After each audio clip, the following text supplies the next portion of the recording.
Ladies and gentlemen, welcome to NXT The Game Season 2, Episode 80. We are live here in front of 6,452 people in Rhode Island at the Ryder Center. Let's get straight into the action. We see a video from earlier in the evening prior to the show with the Revival, Dash and Dawson, and the Usos, Jimmy and Jay Uso, brawling in the parking lot prior to the show opening. We see the two brawling all over the place until NXT officials break it up prior to tonight's taping. 72 B-. This got the angle off to a hot start. It's not paranoia. That storyline has advanced. Remember, the Usos attacked the Revival at War Games and were revealed to be the team that attacked the Revival, leading to a match at Brooklyn Takeover 4 Lagle. 72 B- to start the show. We see clips from the end of NXT last week with No Way Jose pushing Mr. NXT to his limits, but Mr. NXT getting the victory. We see images and clips spliced in saying that before the night was over, as declared by William Regal, we would know who Mr. NXT would be facing at TakeOver Brooklyn 4. We are back with Mr. NXT winning and then having Drew McIntyre finally making his triumphant return to NXT after injury and stepping onto the stage. The color commentary gave us a boost here. Regal looked good. Drew McIntyre did not come out looking good. That's okay. An 88 B+ is an absolutely fantastic segment leading to our main event in NXT Brooklyn 4 between Mr. NXT and Drew McIntyre. All right, Tom Phillips, Nigel McGuinness, and Steve Corino welcome us to NXT. Tom Phillips says that tonight on NXT, we're going to have one hell of a show. The camera stands on them for a while as we fade to ringside. A 65 C- for the trio of NXT veterans here. No skill improvement, 65 C. And about that had good wrestling and decent heat. The Usos making their debut defeat Heavy Machinery in 12 minutes when Jay Uso defeated Otis Dizakovic by pinfall with a It's Not Paranoia, It's the Usos, their new finisher. 75 B- for Jimmy and Jay, the Usos. They have great chemistry. Who would have thunk it? Knight and Otis had 56 and 54, very good, and 80 for the Usos, very, very good. No skill improvements to continue on, but the Usos looking very good here in NXT in their debut match. After the match ends, Jimmy and Jay celebrate as Heavy Machinery has rolled out of the ring and are on their way. Jimmy has a microphone and calls out the Revival. Jimmy says that, surprise, surprise, that after they beat down them and gave them prior to the show tonight, they went and bitched to William Regal. Jay then begins to speak and tells them that yes, the Usos accept their challenge for Brooklyn 4. Jay says that it wasn't personal on their end, but from when they've attacked the Revival. That they were just doing what they do, making a mark. But tonight, attacking us prior to the show, Jimmy says that wasn't cool, bro. Jimmy says that at Brooklyn 4, they'll be locked into a match with the Usos, and you'll regret it. 74 B-, we have officially booked the Revival versus the Usos for Brooklyn Takeover 4, or Takeover 4 Brooklyn. TakeOver Brooklyn 4. 74 B-. All right, the fans cheer now as we fade backstage and see William Regal on the television, then boo, as the NXT Heavyweight Champion, Mr. NXT and the Misses, are standing with Regal. Mr. NXT asks if McIntyre, who he was talking to at the end of next week, as it relates to his Brooklyn 4 opponent. William Regal says, yes, that's exactly who I've been thinking of. He's more than earned his shot. He's a former champion. He's a fresh matchup, and quite frankly, I think the two of you are going to put on a fantastic match. Mr. NXT just smirks. Mr. NXT says he sees what he's doing, stops, pauses, and adds that he's going to have a conversation with Triple H. But as far as McIntyre is concerned, at Brooklyn 4, it's bullshit. The scene fades out as William Regal watches Mr. and Mrs. NXT leave. So yeah, Regal with Mr. and Mrs. NXT building towards the NXT TakeOver Brooklyn 4 match of Mr. NXT and McIntyre.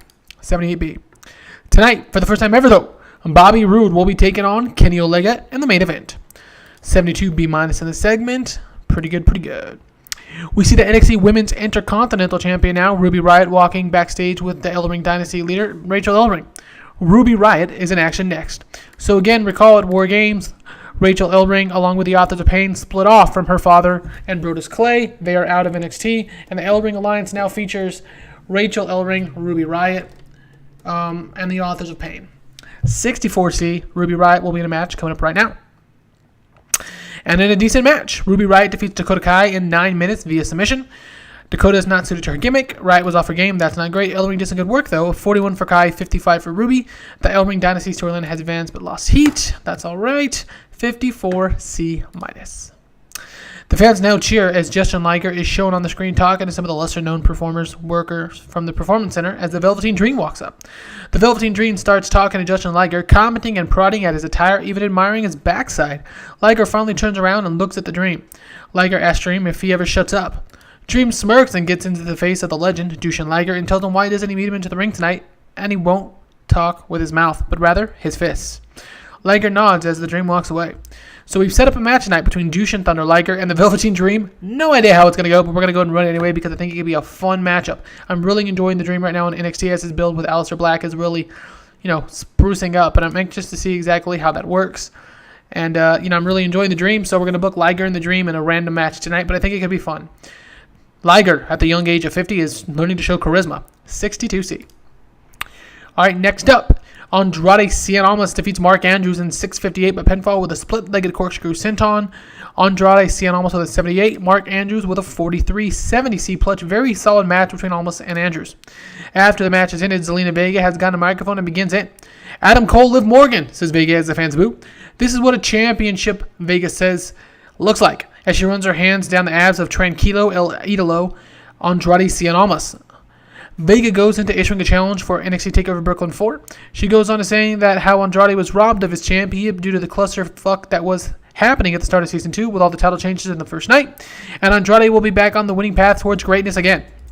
After leading with Andrade, he will regain the NXT Heavyweight Championship and become the face of NXT yet again. So 63C-, we're heading towards Almas and Cole. I might throw Vega and Liv Morgan in there, I'm not sure yet, but that's where we're heading as of now. I really wanted to get those two on a high-profile match on the card. It's not going to be for the championship. It's not going to be for the Junior Heavyweight Championship, which will feature Roddy Strong defending against the Juniors, the Mega 12 Juniors champion, if that winner is not Roddy Strong, which he's, possible can be right now. But, so basically we're going to give Cole and Andrade a match at TakeOver. Should be fun. 64C. Next, the camera finds William Regal, who's in the back with Manifest Destiny, Pete Dunne, and Asuka. Pete Dunne asks William Regal when Asuka is going to get a chance at Bayley for the NXT Women's Championship, World Championship. Regal nods and tells him that if they were patient, they would have gotten word that next week to open NXT, it'll be a six-way match. A six-pack match, if you will, the winner facing Bayley at NXT TakeOver Brooklyn 4 for the NXT Women's World Championship. And that match includes Asuka. Pete Dunne and Asuka walk away, to which Regal calls asking if they weren't curious who Asuka was facing. Dunne just smirks, though. Asuka reminds Regal that nobody is ready for her. Nobody is ready for Asuka. So the Manifest Destiny storyline with the pairing of Pete Dunne and Asuka has continued. I really like the pairing. I think it's fun. I think it's different. 85B+, the game likes it too. All right, next the camera shows Kenny Omega and the Young Bucks, the Elite in the back getting ready with Kenny. Big time main event match with Bobby Roode coming up shortly. So two Canadians here in the main event tonight. 80B.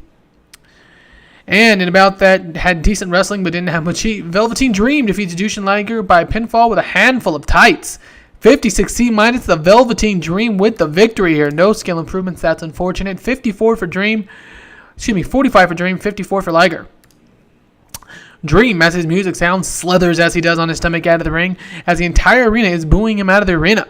After doing what he just did to Liger, what does this mean forward going for the Velveteen Dream? Now, I don't have anything planned for the Velveteen Dream as of today, but win over Liger should do wonders for his overness and his momentum. And I thought it was a decent little match to book him in. 64C.